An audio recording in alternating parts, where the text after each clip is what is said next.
The Imperial Army had twice attempted to recapture Henderson Field from the Americans, and twice had been driven back with heavy casualties. The first attempt had been made with a force of 1,000, the second time with a force of 6,000. Now the army was prepared to send nearly 17,000 additional soldiers to win at last the battle for Guadalcanal, the once obscure island that had become the main battlefront of the Pacific Theater.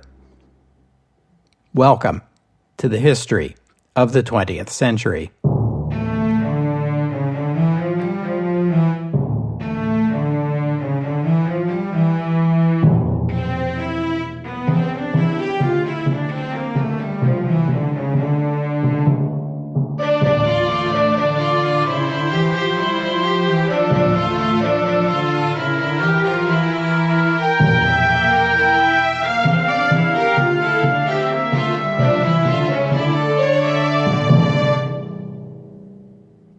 Episode 382, Turning Point.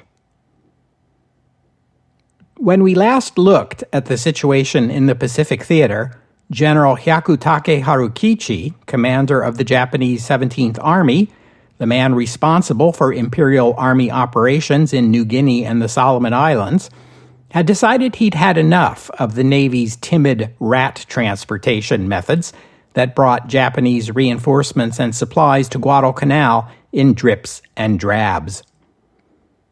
The army had promised the emperor it would retake Guadalcanal, and General Hyakutake was going to do it right. No more messing around. A full infantry division, the 2nd Division, and more would be sent to the island, with equipment and supplies and heavy weapons, including artillery guns and tanks. These are the sorts of things that can only be carried on transport ships. The general would personally lead the reinforcements to the island and direct the battle, bringing 17th Army headquarters with him. The Navy commander at Rabaul told him this would be impossible. The American Navy and the planes based at Henderson Field made the waters of the eastern Solomon Islands too dangerous. Hyakutake told him that if the Navy refused to escort him and his soldiers to the island, then they would go by themselves in unarmed, unescorted transport ships. One of Hyakutake's staff took a plane to Truk and met with the commander of the combined fleet, Admiral Yamamoto, in a last-ditch effort to persuade the Navy. His vivid description of the suffering of Japanese soldiers on Guadalcanal moved Yamamoto to tears.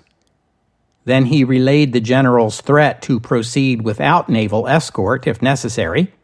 Yamamoto promised the Navy would provide escort for Hyakutake's convoy. Yamamoto had only one request to make in return, that the general ride to Guadalcanal aboard a Navy destroyer, not a transport. His command skills would be needed on the island, and Yamamoto would lose face if anything happened to him. Having promised the army his support, Yamamoto set to work developing a plan for how the Navy would assist the army, and not only by landing thousands more soldiers on the island. Yamamoto would send a couple of big battleships, which would bombard Henderson Field the night before the landing and neutralize the Cactus Air Force. Yamamoto had other thoughts in mind beyond the recapture of Guadalcanal. He also viewed this operation as yet another opportunity to set a trap for the U.S. Navy. The Americans had only one operational aircraft carrier, USS Hornet, which was lurking somewhere in the waters near the Solomon Islands.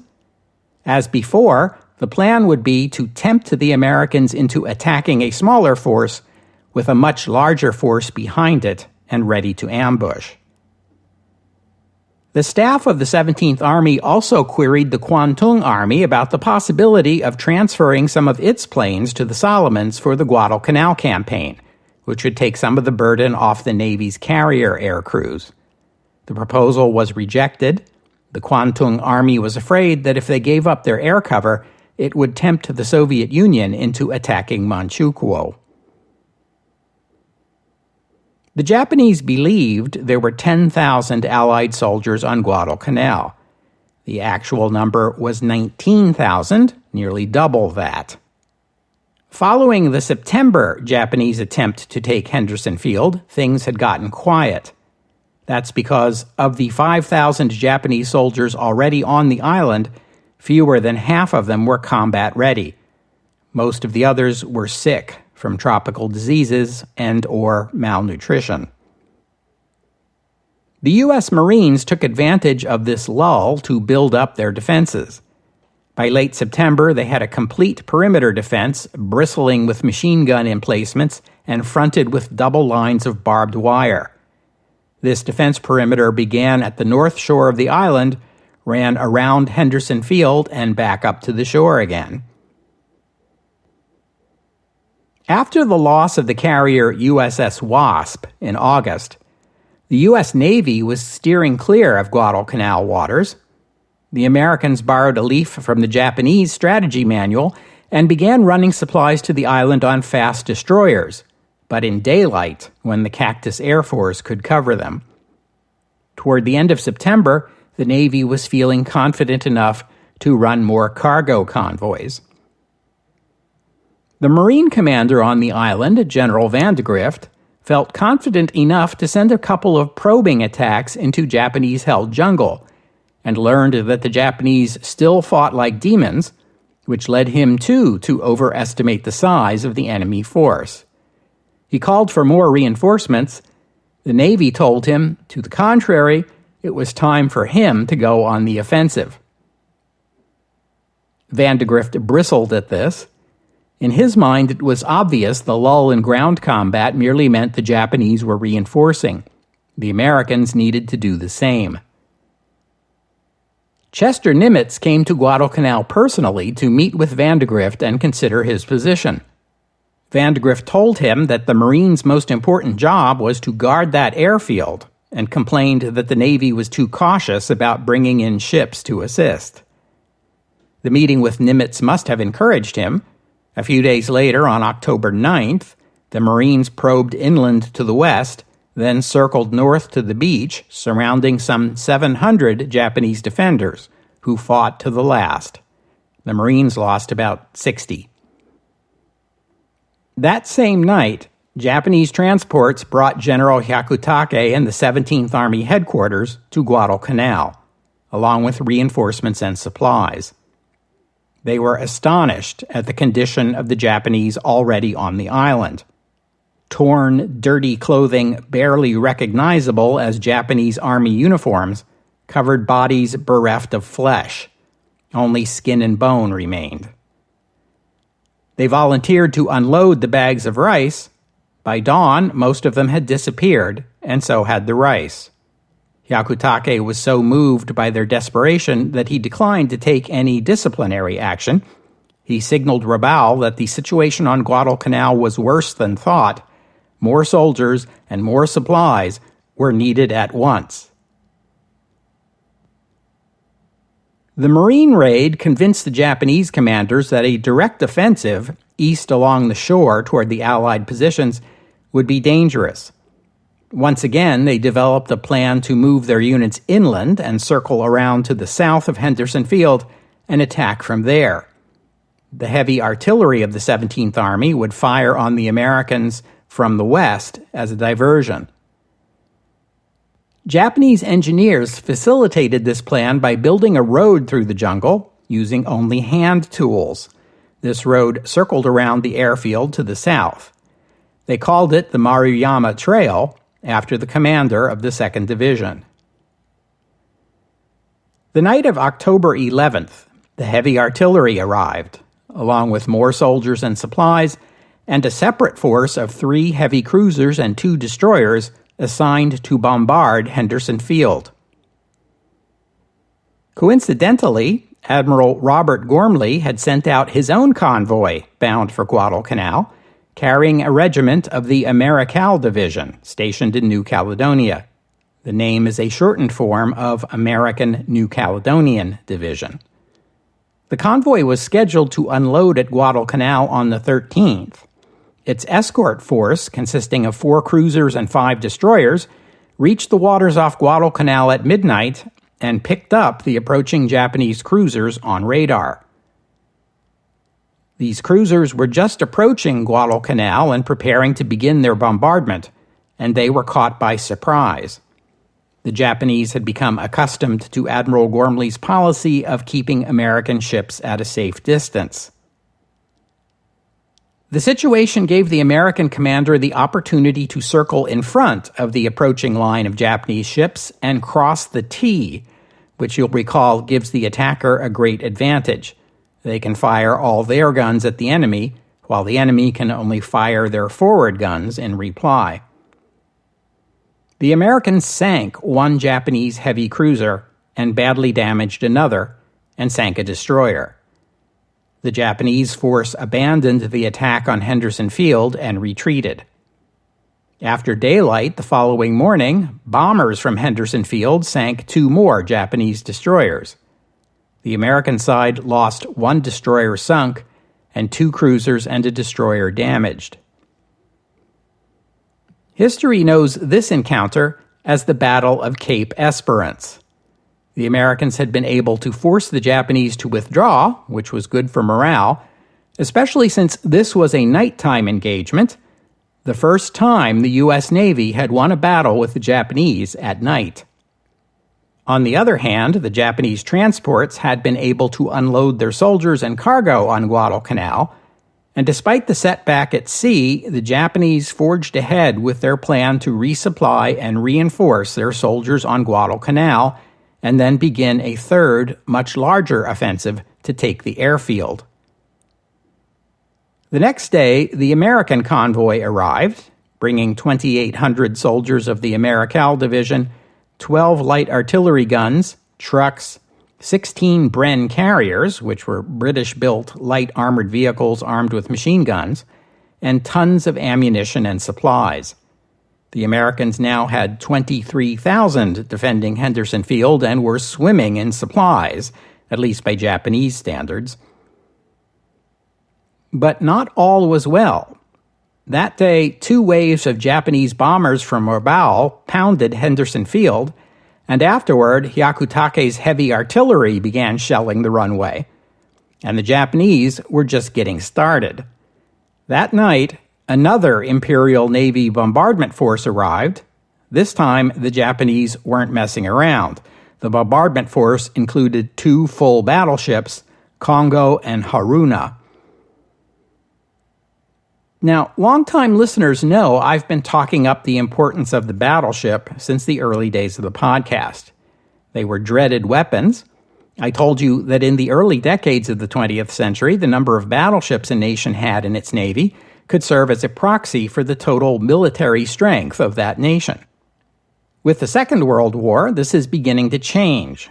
But don't count the battleship out just yet.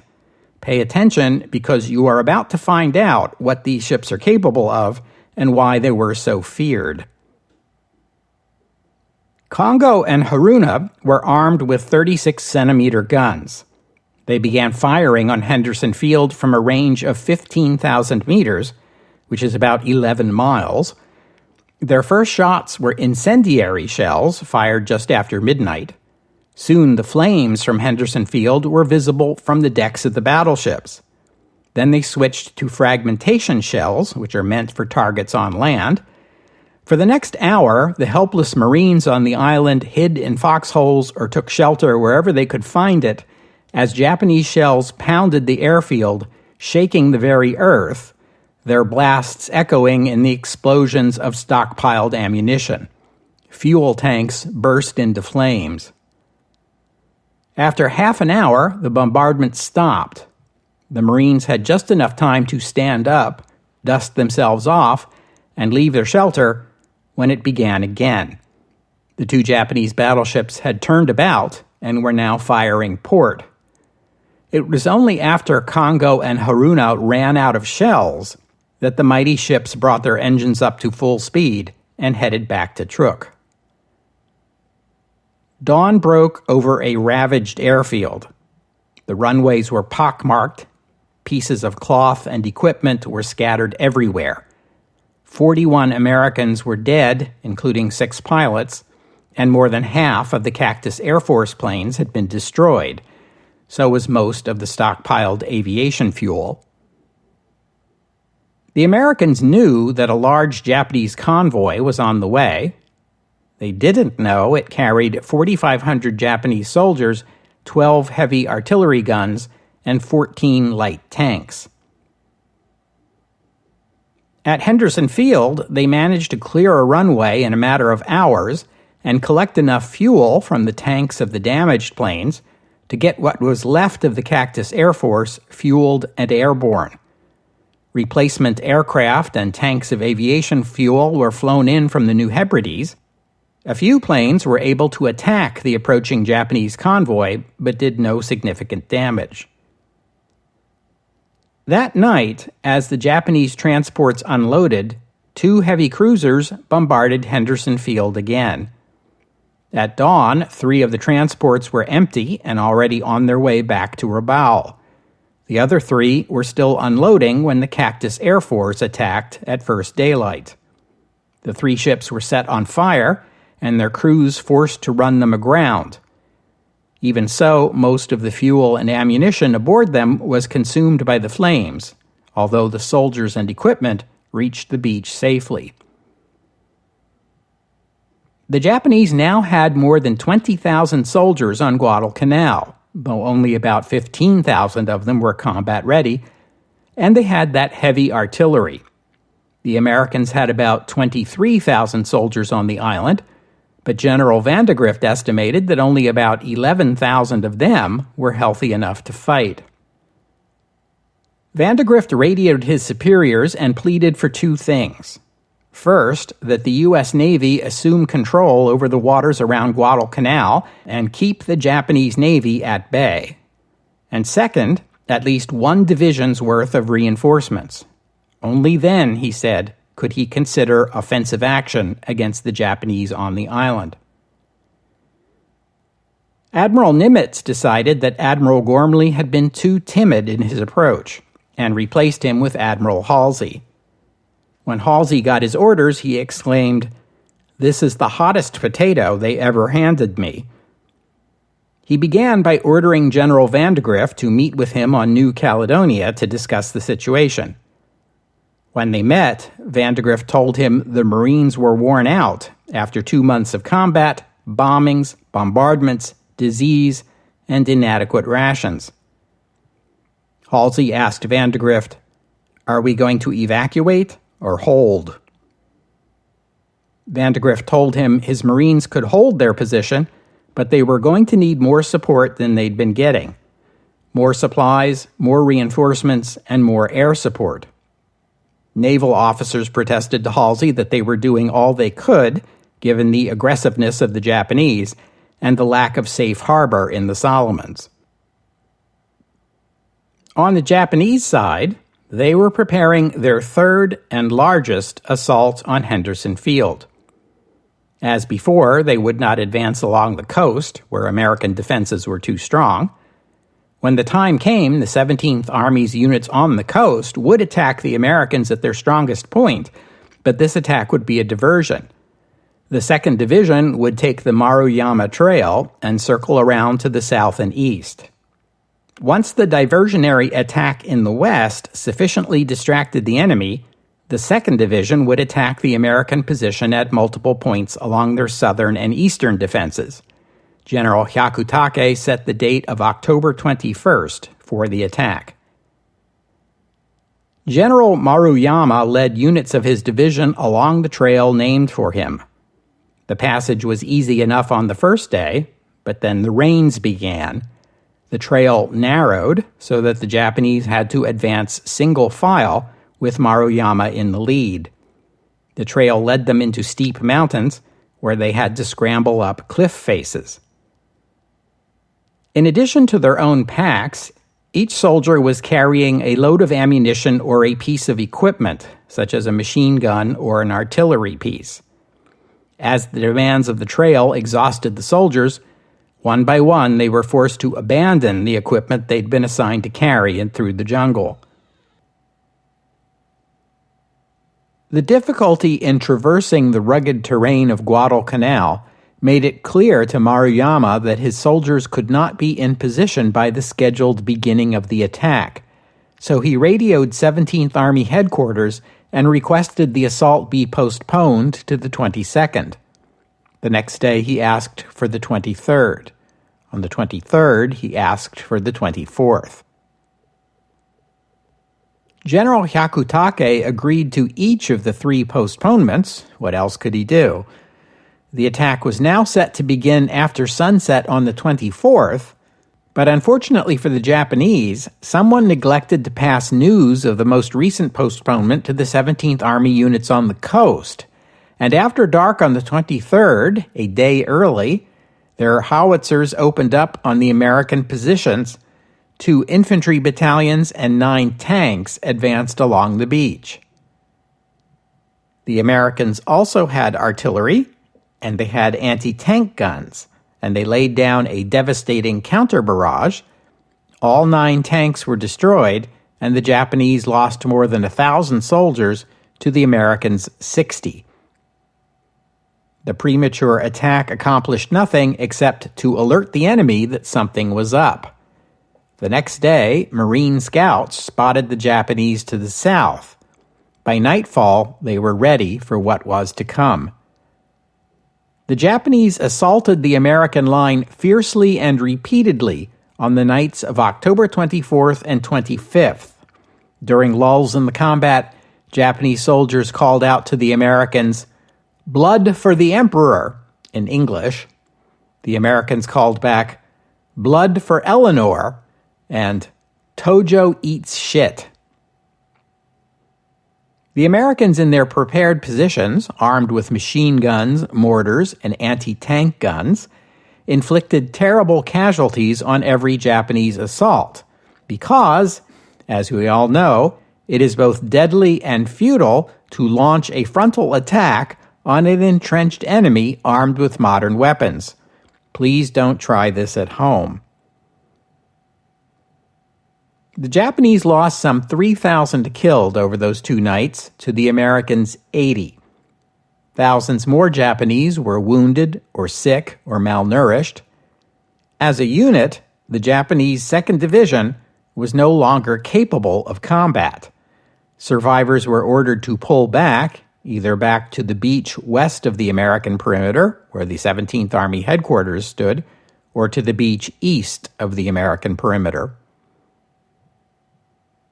Admiral Yamamoto and the combined fleet, based at Truk, had sent a naval force to Guadalcanal meant to support the ground offensive. 2 new, smaller carriers had arrived from Japan to join Shokaku and Zuikaku. They were the light carrier Zuiho, which means auspicious phoenix, and Junyo, which means peregrine falcon. Junyo had begun construction as a passenger liner until the Navy bought it in 1941 and converted it into a carrier.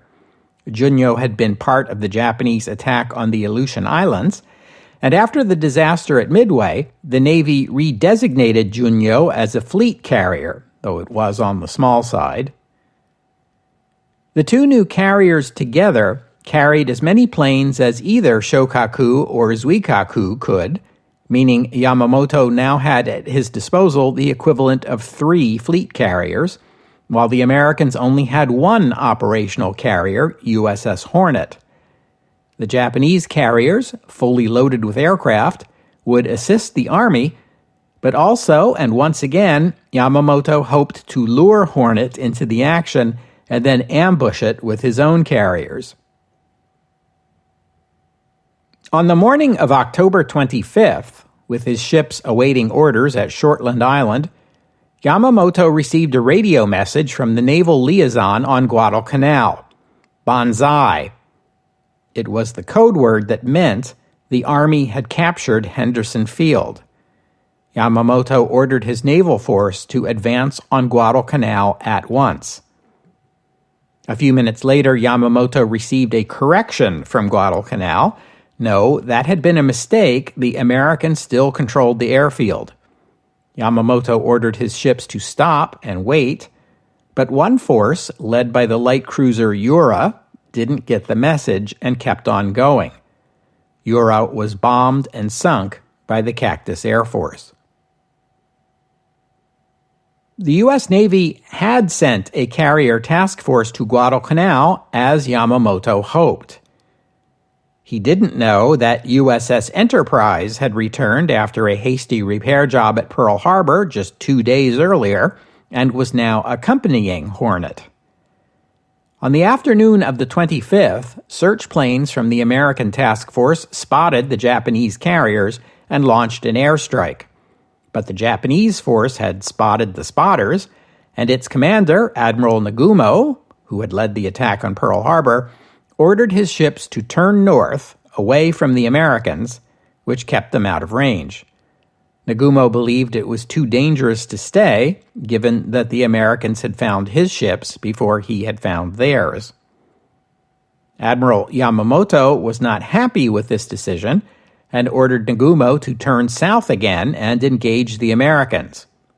By then it was night. The following morning, the two carrier task forces were within 200 nautical miles of each other, though they did not yet know it. An American scout plane found the Japanese force at 6:45 a.m., shortly after dawn, and radioed its position. The U.S. task force was commanded by Admiral Kinkaid, who ordered his ships to head for the Japanese and his carriers to send out additional search planes. Just moments after he gave those orders, a Japanese plane found Hornet. Both sides scrambled to get strike forces in the air as quickly as possible. As usual, the Japanese won the launch race. The Americans needed an additional half hour to get their strike force aloft. About a half hour after that, the two strike forces passed each other. Most planes continued toward their targets, although a few Japanese Zero pilots couldn't resist the temptation to break off and attack the Americans. American radar picked up the Japanese planes while they were still 50 miles out, but Admiral Kinkaid was slow to order American Wildcats into the air to defend the task force. Enterprise was hidden in a squall, but the Japanese found Hornet. 2 dive bombers landed bombs on Hornet's deck. Then the torpedo bombers got 2 torpedo hits on the carrier. Hornet's engines stopped, leaving the ship dead in the water, an easy target for further Japanese dive bomb attacks. The Americans got some measure of revenge when a squadron of their dive bombers found Shokaku and landed multiple bombs on its flight deck. The captain thought at first his ship was lost, but when he called down to engineering, he was told that the ship's engines were undamaged and capable of 32 knots, so the big carrier turned around and fled the scene. Shokaku was soon joined in its retreat by Zuiho. American dive bombers had blown a 50-foot hole in Zuiho's flight deck. It was no longer capable of launching or landing planes. As the surviving aircraft from the Japanese first strike returned to their task force, they all had to land on Zuikaku, the only carrier still able to receive them. The returning first strike spotted Enterprise on the way back and radioed the other American carrier's location to the approaching second strike force. Again, Admiral Kinkaid was slow to launch his fighters, and the incoming Japanese dive bombers got clear shots at Enterprise. Anti-aircraft guns on Enterprise fired at the bombers, and 2 of the carrier's escorts, the battleship USS South Dakota and the light cruiser USS San Juan, maneuvered close to Enterprise so they could bring their own anti-aircraft guns into play. 2 bombs hit the deck of Enterprise, but did no serious damage. When the torpedo bombers attacked, Enterprise was still able to move and maneuver, and the big carrier was able to evade every torpedo fired at it. You can also take this as a sign of the lesser skill of the replacement Japanese pilots. An airstrike from the 4th Japanese carrier, Junyo, found Hornet as the wounded carrier was being towed south by the cruiser USS Northampton at a speed of about 5 knots. 7 torpedo planes attacked Hornet. 6 missed, but the one that hit blew another hole in its hull. The order was given to abandon ship. American destroyers fired torpedoes at the hulk, but were unable to sink it, due in part to the ongoing problems with American torpedoes.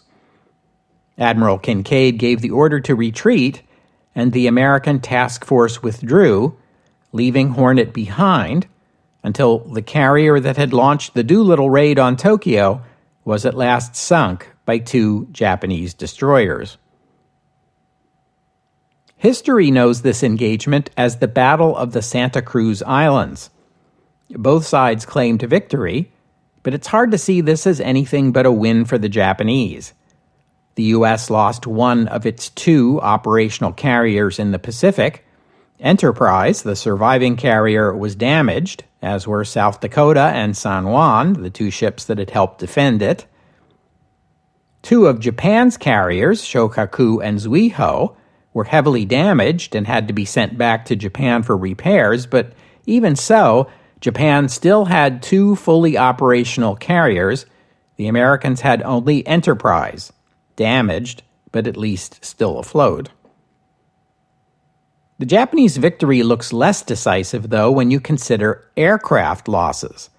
The United States lost 81 aircraft and 26 aircrew killed.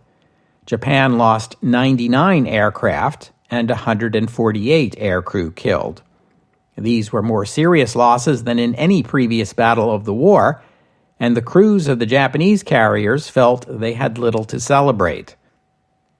After the Battle of the Santa Cruz Islands, more than half of the 765 Japanese pilots and aircrew who had participated in the attack on Pearl Harbor had been killed in action, and Japan had few left in reserve, and its naval air training program remained hopelessly inadequate for its Navy's needs. At Truk, Admiral Yamamoto had been told that 4 enemy carriers had been sunk, and that his ships had won a great victory. That night, he wrote a haiku.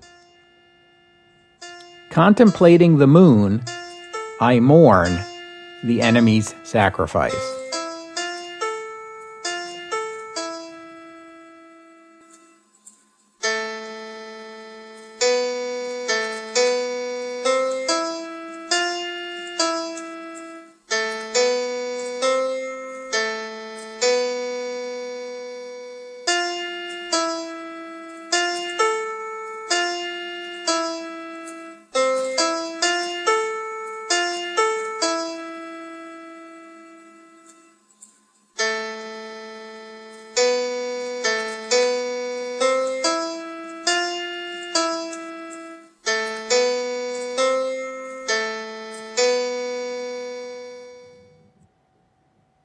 In Tokyo, the emperor issued an imperial rescript praising Yamamoto and the combined fleet for the victory at the Battle of the Santa Cruz Islands, while the Japanese army pushed forward with its plans to land still more soldiers on Guadalcanal, now from the 38th Infantry Division.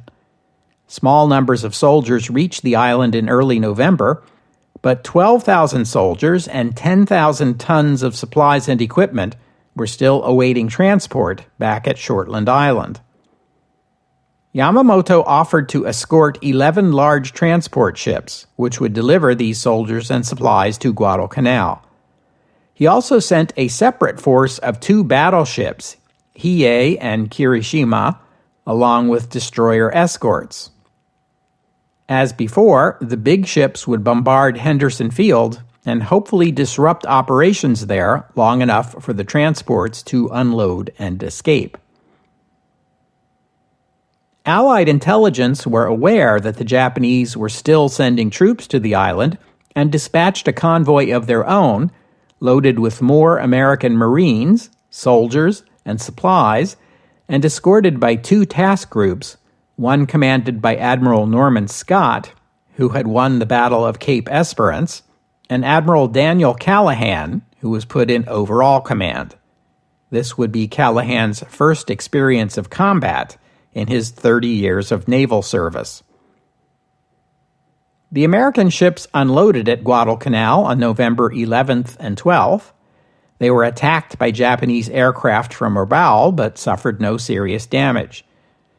Then on the 12th, the Americans picked up the Japanese battleship group headed their way. It wasn't hard to guess that the big ships were planning either to shell Henderson Field or attack the convoy. The convoy ships unloaded as much as they could by dusk, then retreated, though they were still more than half full with supplies and equipment there hadn't been time to unload. It was Callahan's task group that escorted the convoy as they left the waters of Guadalcanal. Once they were safely on their way home, his group reversed course to intercept the Japanese with a force of 4 cruisers and 8 destroyers, up against 2 battleships and their escorts. Callahan's force entered Iron Bottom Sound in single file, 4 destroyers, 4 cruisers, and 4 destroyers. It was a safer way to navigate the restricted waters at night, and besides, this is exactly what Scott had done at the Battle of Cape Esperance, and that had worked out pretty well for him.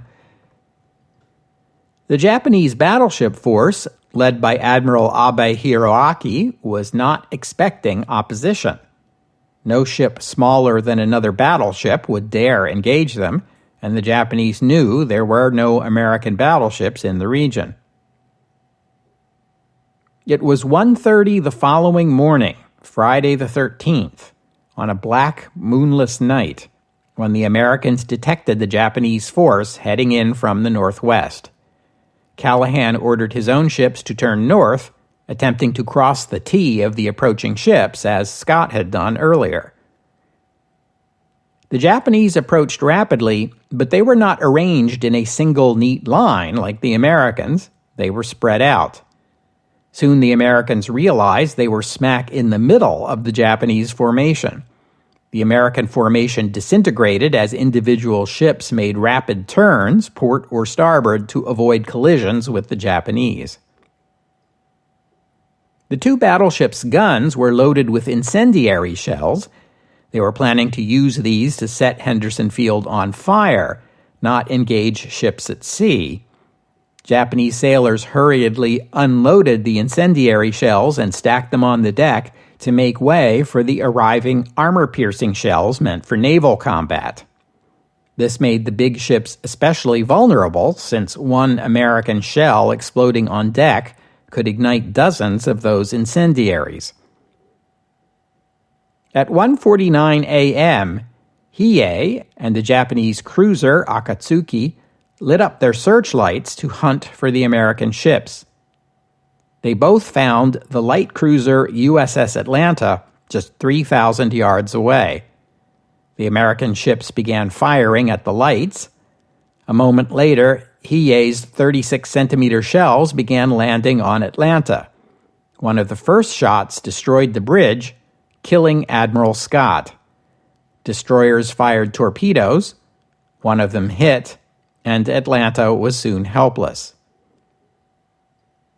Hiei, lit up as it was by its own searchlights, became the principal American target. But now the Japanese had found USS San Francisco, Callahan's flagship. Callahan told his ships, "We want the big ones," meaning the battleships. "Get the big ones first." Seconds later, one of the Japanese shells took out San Francisco's bridge, killing everyone, including Callahan. Hiei was now passing through the middle of the American formation. American destroyers were just meters away. They fired at the battleship with their 5-inch guns. They were too close for Hiei to fire back. Those were small guns, but within minutes they had pounded Hiei's superstructure with more than 50 hits, one of which wounded Admiral Abe. Abe ordered Hiei to withdraw. Kirishima followed. The smaller Japanese ships exchanged fire with the Americans for another 40 minutes. Afterward, the golden light of fires on 7 crippled ships, 5 American and 2 Japanese, lit up the dark waters of Iron Bottom Sound. The battle was not yet over. The following morning, as the 7 remaining American ships were limping back to the New Hebrides, they were spotted by a Japanese submarine that unleashed a spread of torpedoes at the wounded USS San Francisco. They missed that ship, but some of the torpedoes found USS Juneau behind it. A terrifying explosion ripped Juneau open, and it rapidly sank. Captain Gilbert Hoover of USS Helena, now senior officer in the task group, decided it would be too dangerous to remain in the area to rescue survivors while a Japanese submarine was still somewhere nearby, so he ordered the task force to continue on its way. North of Guadalcanal, the Cactus Air Force had found the wounded Hiei and began bombing it. One bomb damaged its steering mechanism, and the battleship was unable to do more than make circles. B-17s and torpedo bombers finished it off. The loss of Hiei infuriated Yamamoto, who thought Abe should have stayed and fought off the Americans. He relieved Abe of his command, but Japanese soldiers on Guadalcanal were starving, and he was still determined to get that convoy through. That night, Japanese cruisers bombarded Henderson Field, but did little damage. Soon after sunrise the next morning, American scout planes spotted the Japanese supply convoy. It was halfway to Guadalcanal. All day long, planes from Henderson Field, USS Enterprise, and B-17s based in the New Hebrides repeatedly attacked the convoy, but it forged ahead. By sunset, 6 Japanese transports had been sunk and 1 disabled, but the remaining 4 reached Guadalcanal. The surviving battleship, Kirishima, and its escorts returned that night to bombard Henderson Field yet again. The main American task force, including the damaged USS Enterprise, which could still launch planes, had been keeping well to the south of Guadalcanal in daylight, as had its escorts, guarding America's only surviving carrier. But after dark, the task force commander, Admiral Willis Lee, left Enterprise behind and brought his 2 battleships, South Dakota and Washington, with 4 escorting destroyers, to intercept the Japanese. At 11 p.m., American radar found the approaching Japanese. The big ships exchanged fire. The Japanese concentrated their fire on South Dakota until it and all 4 American destroyers were out of action.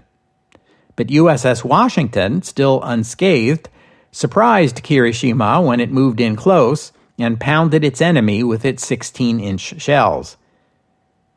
30 minutes later, the Japanese were forced to withdraw from the battle. Kirishima had to be abandoned and scuttled. Admiral Lee would later say of this engagement, "Our entire superiority was due almost entirely to our possession of radar.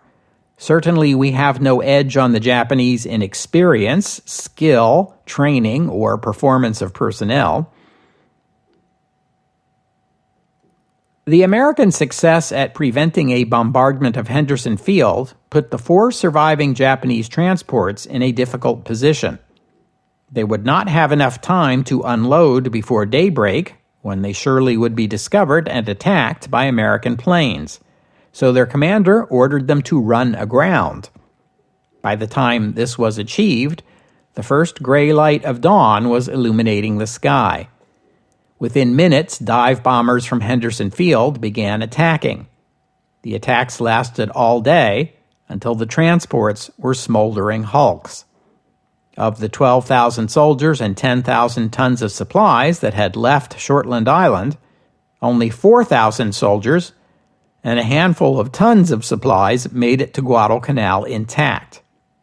There were now more Japanese mouths to feed on the island, and virtually no new supplies. In Washington, President Roosevelt told a reporter, It would seem that the turning point in this war has at last been reached. These engagements, which are collectively known as the Naval Battle of Guadalcanal, cost both navies the lives of nearly 2,000 sailors each. The Japanese lost 2 battleships sunk, 3 cruisers damaged, 3 destroyers sunk, and 4 damaged. The U.S. suffered 1 damaged battleship, 2 cruisers sunk and 2 damaged, and 7 destroyers sunk and 3 damaged. The Americans also lost 2 admirals, Scott and Callahan, in a single action. They were the first American flag officers killed in action since Isaac Kidd, who went down with USS Arizona at Pearl Harbor. Most important, the Japanese effort to reinforce and resupply their ground forces on Guadalcanal failed. Yamamoto and other senior officers of the Imperial Navy were now convinced it was impossible to continue supporting the Guadalcanal campaign. The Navy could not afford to lose ships and sailors and pilots at this rate. Army Command disagreed strenuously. In a meeting on December 7, 1942, the first anniversary of the attack on Pearl Harbor, senior commanders of the Imperial Army and Imperial Navy literally came to blows as they argued over what should be the next step in the war against America.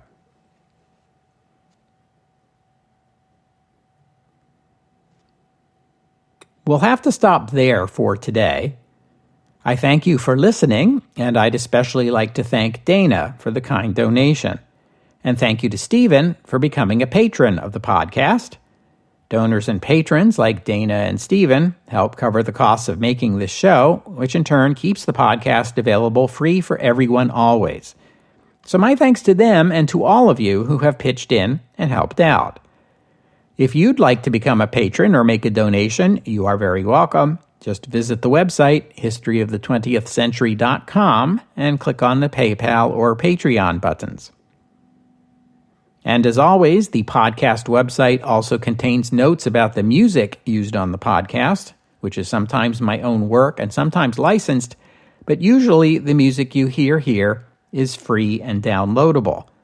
If you hear a piece of music on the podcast and you would like to know more about it, including the composer, the performers, and a link to where you could download it, that would be the place to go. While you're there, you can leave a comment and let me know what you thought about today's show.